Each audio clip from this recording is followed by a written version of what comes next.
So last week we left off with the hood piece not fitting properly. So I have it set back on here now. The back edge is sitting right where it needs to be. The front edge is better than it was. If you'll remember, this corner here was sticking up about 1/8 of an inch.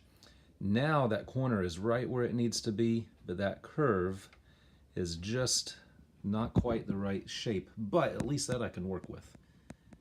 I can deal with that, because what I can do is I can kind of make that lower, the inside a little bit thicker, sand it to the right shape, and it'll be fine, because at least now that corner is where it should be. So let's take a look at how I got it to that point. So in an attempt to straighten out this hood piece, I sanded down a wooden block to match the correct shape. See a little piece of plastic there on the side I use for a template for the front curve. You can also see some holes and pockets cut into the wood former to accept the pins and the parts on the bottom side of the hood that the hinges fasten onto.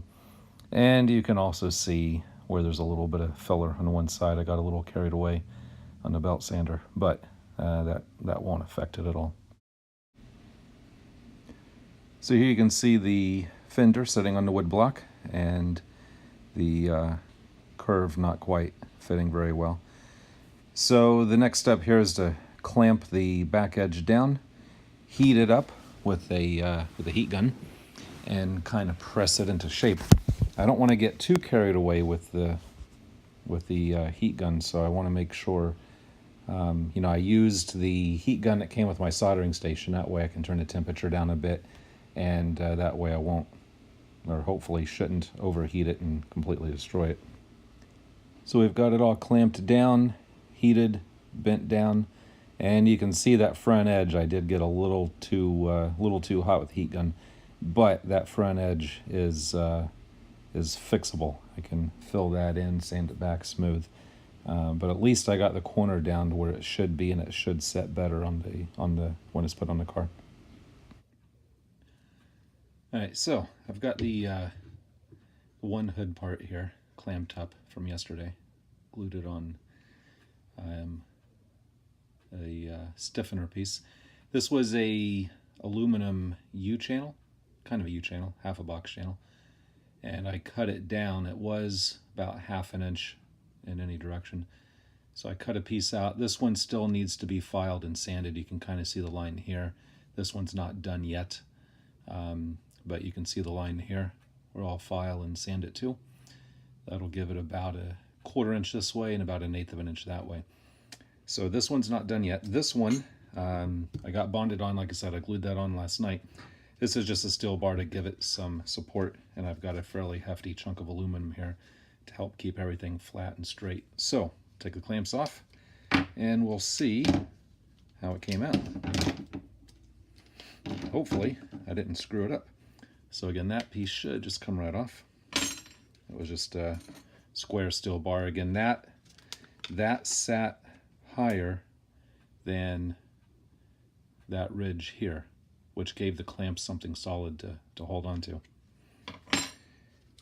And we'll take the tape off here.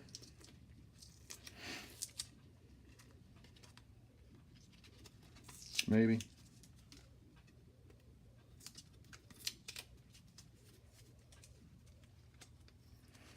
Take this aluminum bar off.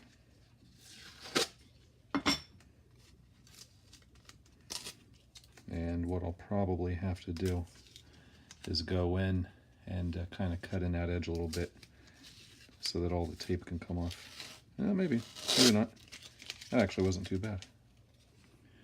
So with that piece on, and you can see I kind of chamfered the ends down here so that it would fit on the car better. But now with that on there, this edge here should be fairly straight. And just kind of give something to compare it here. Right on the edge of my calipers there, it's actually looking pretty good. If we compare that to the other one,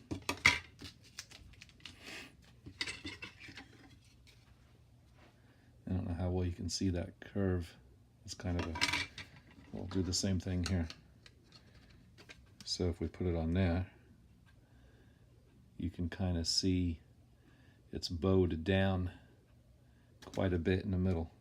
It's warped quite a bit in the middle there. So the idea is to get rid of that bow. So these sit about like that. And again, this one is now nice, perfect, flat, and hopefully that didn't screw up the way it fits on the car, because if you remember, I kind of did things in backwards order.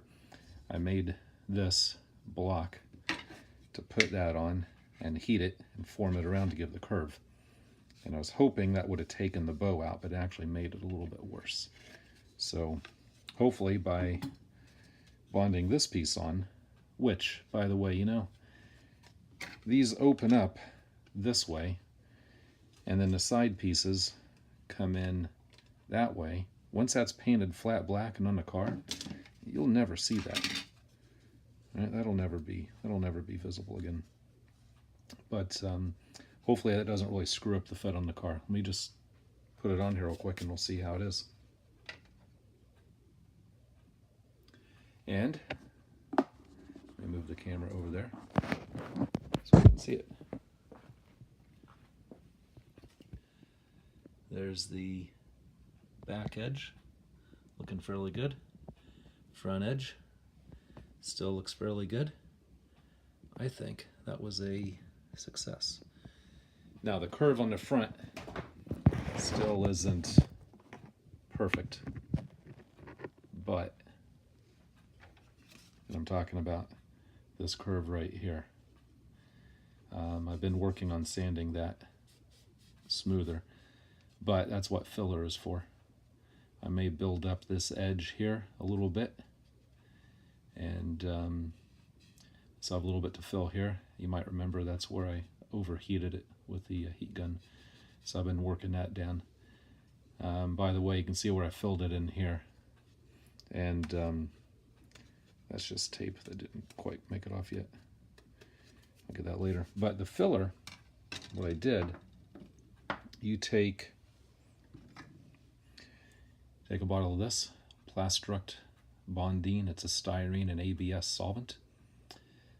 This actually works on 3D printed parts for PLA, and a lot of people say you can't solvent weld PLA, but that's not true. They just haven't tried this yet. This will solvent weld PLA very well.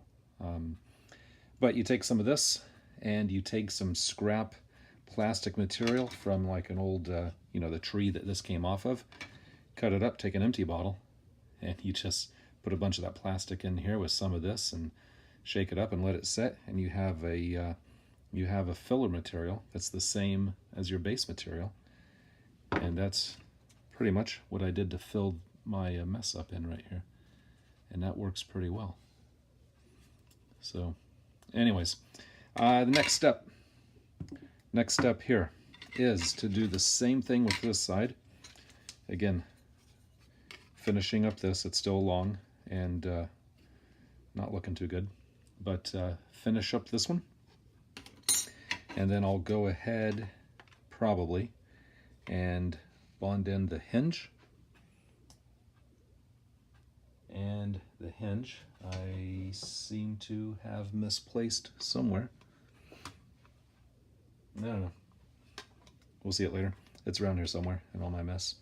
But bond in the hinge, and then see if we can see how I need to straighten these pieces out. Those actually aren't looking too bad, I don't think. If we look at this edge,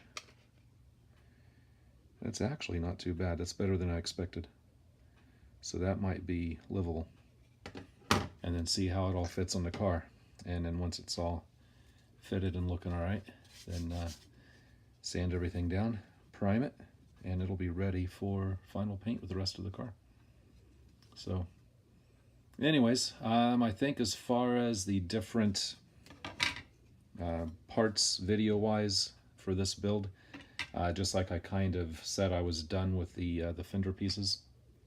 They're technically not done but they're done enough as far as the video goes.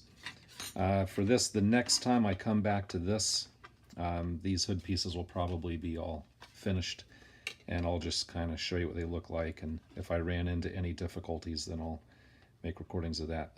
But I think the rest of this is going to go fairly straightforward. Once I get these more finished, more done, then what I'll do is I'll go to the doors. So probably next video I'll show you these done, and then we'll be starting on the doors. That's the plan anyways. So until then, as always, thanks for watching.